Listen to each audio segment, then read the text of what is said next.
Thank you. Good afternoon. I'd like to call the meeting to order and acknowledge that we are in Treaty 1 territory, the home and traditional lands of the Anishinaabe, Ojibwe, Innu Cree, and Dakota peoples, and in the national homeland of the Red River Métis. Our drinking water comes from Shoal Lake 40 First Nation and Treaty 3 territory. My name is Neil Harden. I'm chairing today's panel, and with me are Jerry Arnell and Michelle Duncan. The assessor today is Ryan Valderrama, and the administrative personnel is Sally Caulfield.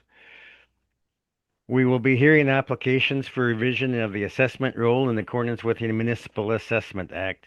The matters for which revision is requested have been described in each application, and we will limit discussion to those matters. The statements that are made at this hearing are sworn testimony, and anyone speaking to the matters must be sworn in. Be advised that comparisons of assessments of properties are not considered evidence of market value by the board. The board is appointed annually by council and is independent of it and the city administration. It makes its decisions on the basis of the evidence provided at this hearing and issues a written order to be mailed to all parties as soon as possible. Please note that the board's decision with respect to an application may be appealed to the Manitoba Municipal Board if the matter pertains to assessed value or classification, or to the Court of King's Bench if the matter pertains to the applications of exemptions from taxation. Should you wish to appeal, information on how to do so will be included with the board's order. With respect to the hearing process, I will confirm the points of appeal with your property to be addressed with each applicant following the swearing in. We will then have the assessor's testimony, followed by the questions the applicant may have, then the applicant's testimony, followed by questions. Each side will have an opportunity to summarize if they wish.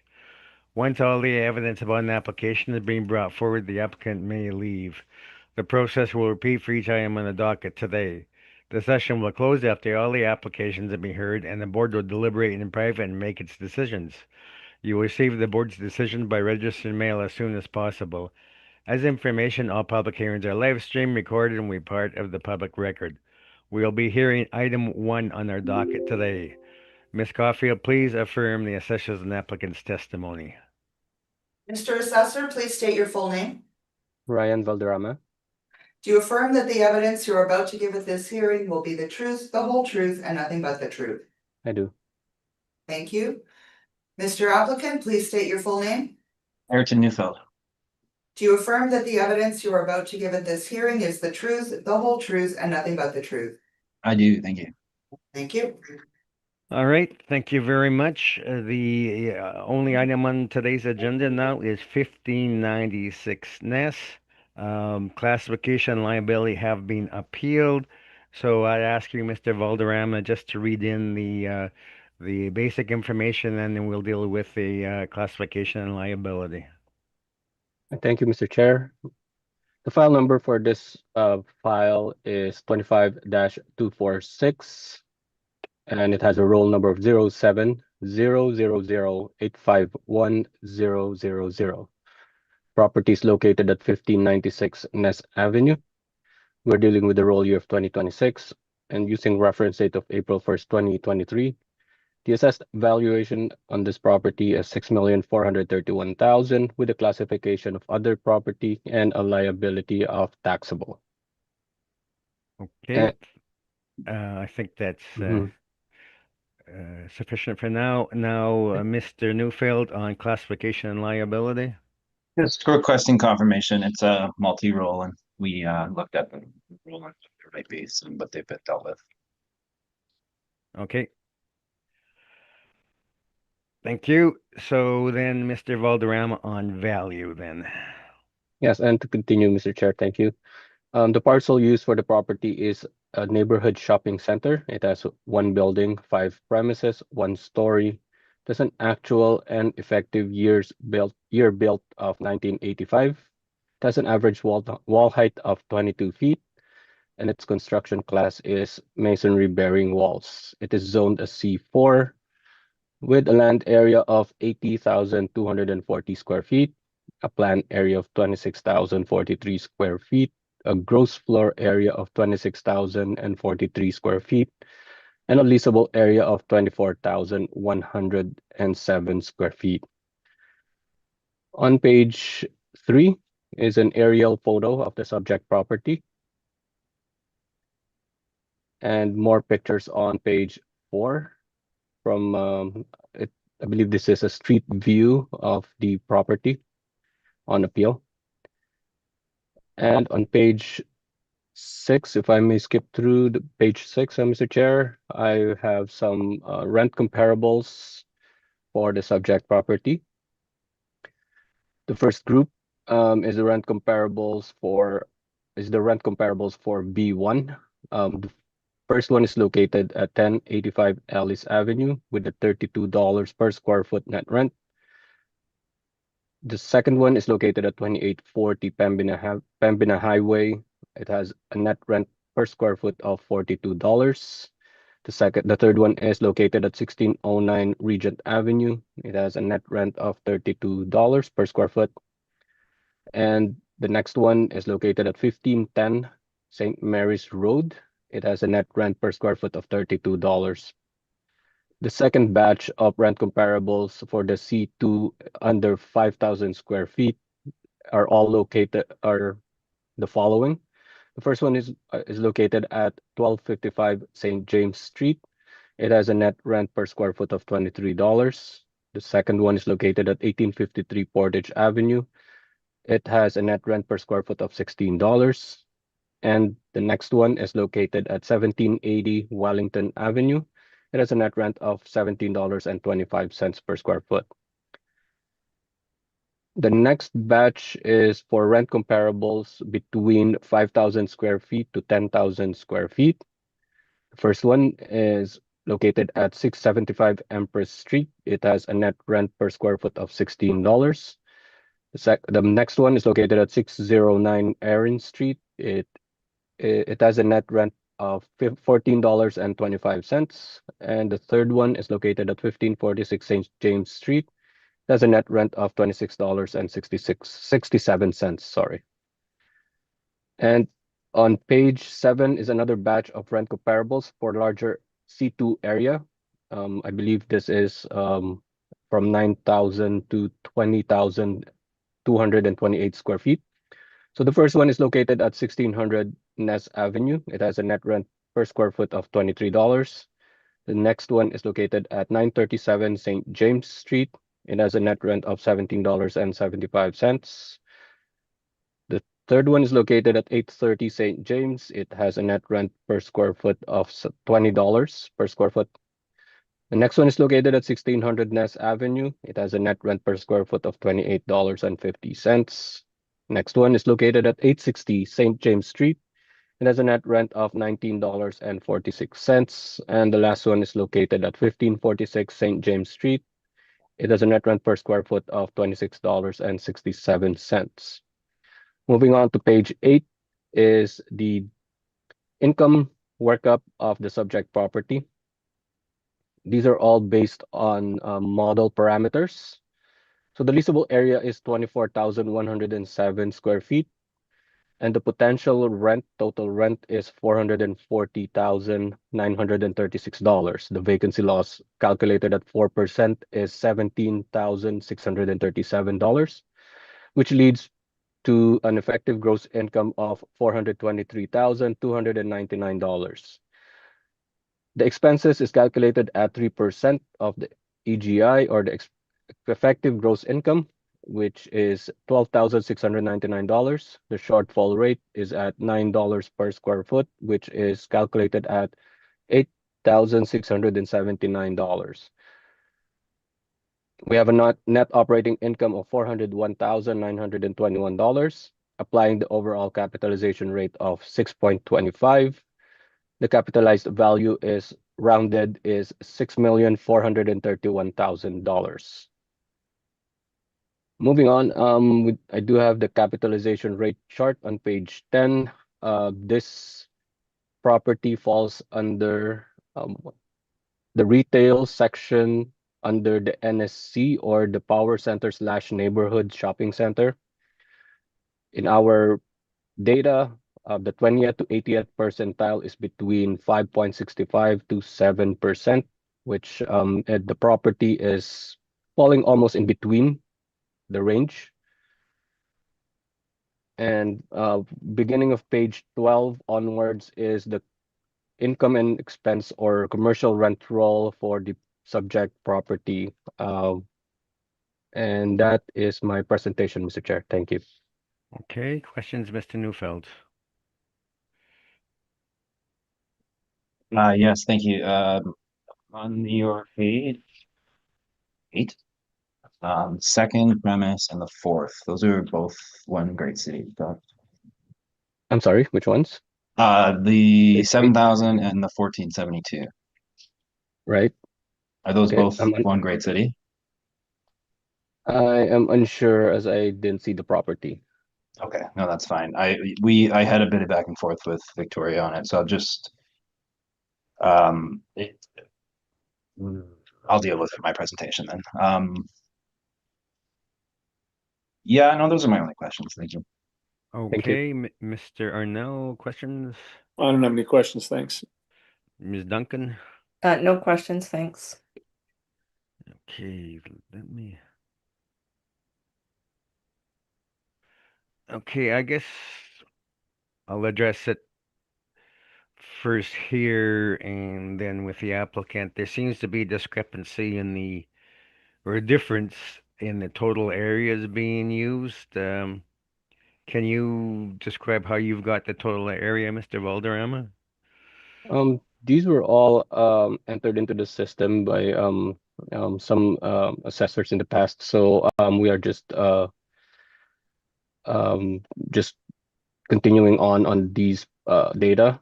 I'm not saying that we are not changing it, but then if there's a compelling information, then we can revise this if there is any information brought forward to us, Mr. Chair. Okay, thank you. I've got no other questions, so Mr. Neufeld, your presentation, please. Thank you. First off, I will ask, I did just send a revision about 15 minutes ago. As the panel, are they going, it's just a change in my workup. I'll be bringing it a lot closer to the assessor and I'll explain. Does the panel see that or should I go through it verbally? Let's see, do we have that, Sally? No, you do not. Would you like it? Yes, if he's going to be changing it, we should address the. Yeah, it's basically just to so that you can see what I'm talking about. Alrighty, I'll go through it slightly. What can I wait for? That's Okay, I'll let you know as soon as we have it in the SharePoint. yeah, sorry, this is awkward.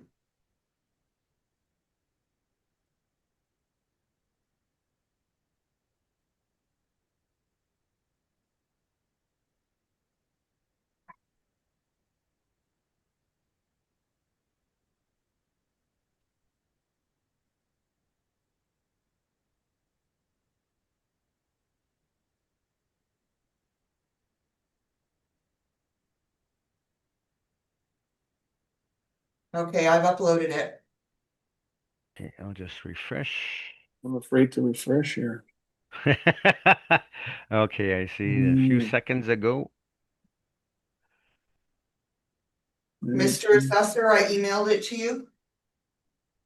Yes, I received it. Thank you. Thank you. Here we go. Okay, I have it.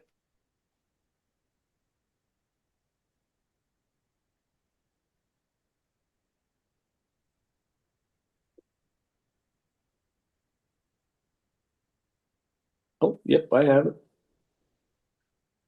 As do I.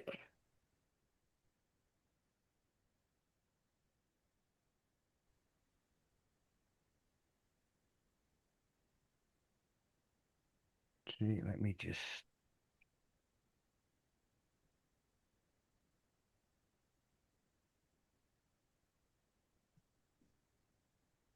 Enter the new numbers in my spreadsheet.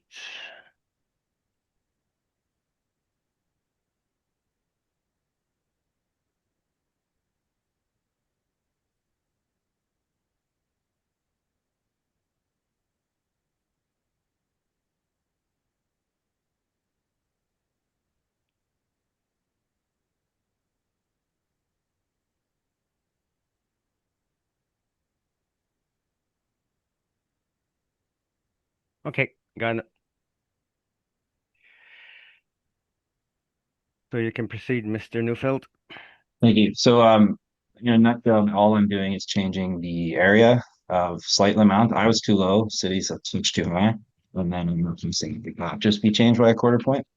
To explain the area, if you go to, I was trying to deal with it in the questions, but Ryan was signed this last minute, so that's fair. On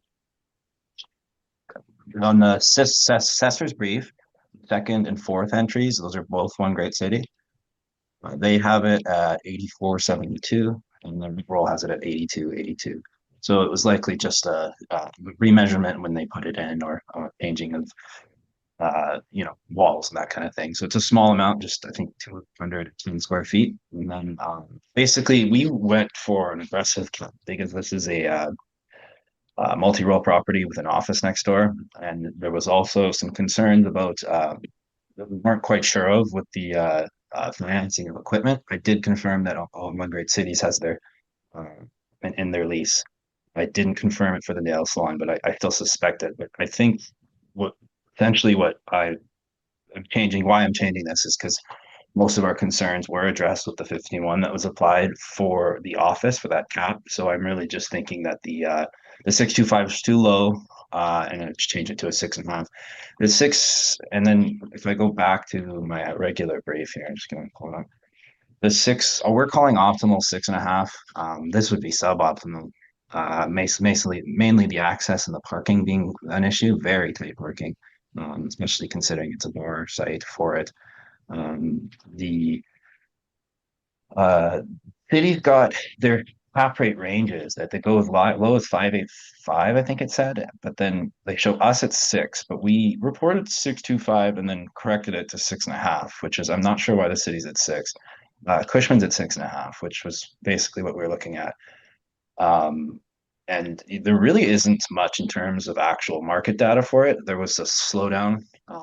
The interest rates were also increasing at this time, so really, a lot of things that we're selling were basically poor performing properties that could then be converted, or have see tons of upside. Usually, it's either from it's like demos for brand new stuff or for renovation. So we really wasn't seeing a lot of malls transacting. We showed a 7, and but that included sites in Calgary, and that is the basically where the brick is by the uh, Linda Ridge Shopping Center. So that's a 7% that includes Calgary, but it wasn't really not, or it includes 2 properties in Calgary. Sorry, but so it's not the greatest snapshot, but I think for what we're seeing, 6.5 makes fine sense with this. And last cycle, they were at 6.113. That was model. It was appealed and confirmed. We didn't appeal it. Nothing's really changed in the market or the property other than maybe the interest rates going up, being a little bit of a hindrance. So we basically just want it to be flat to last year at 6.185. And I was working with this on this property with Victoria, so I did expect that we'd have something worked out. But she, I guess, what couldn't make it today, and it's just something that didn't happen, and now we're here to hear it. So I do think that the rents, when you look at our difference, we're minimal with the non-recoverables. We were basically the city actual NOI was pretty close to what we were looking at anyway. And then like I said, there's some costs there that we might have to look into, but I think the 6.5 on the city site, city's income would be fine to I don't need to pursue this any further if that was what happened. So my request is the 6.185. Uh, and yeah, that is the presentation. Thank you. Okay, thank you very much. Questions, Mr. Valderrama? I have none, Mr. Chair. Thank you. Okay, Ms. Duncan, questions? None at this moment, thanks. Mr. Arnell? No questions, thanks. Okay, and you've kind of already preemptively answered my question that I had previously, so Yeah, I was guessing. yeah. All right, so thank you very much. I've got no more questions. Does either party wish a summation on this? Mr. No, Boldram, thank you, Mr. Chair. Ms. Newfeld? Just that 62.25 isn't something we're really seeing in the market, so I think a slight bump up to 6.5 is more appropriate. Thank you. All right, thank you very much. We've now heard all items on today's agenda, and this hearing is now adjourned, short and sweet. Yeah, quick and easy. Thank you. Thank you for your presentations, gentlemen. Thank you, everyone. Have a good day.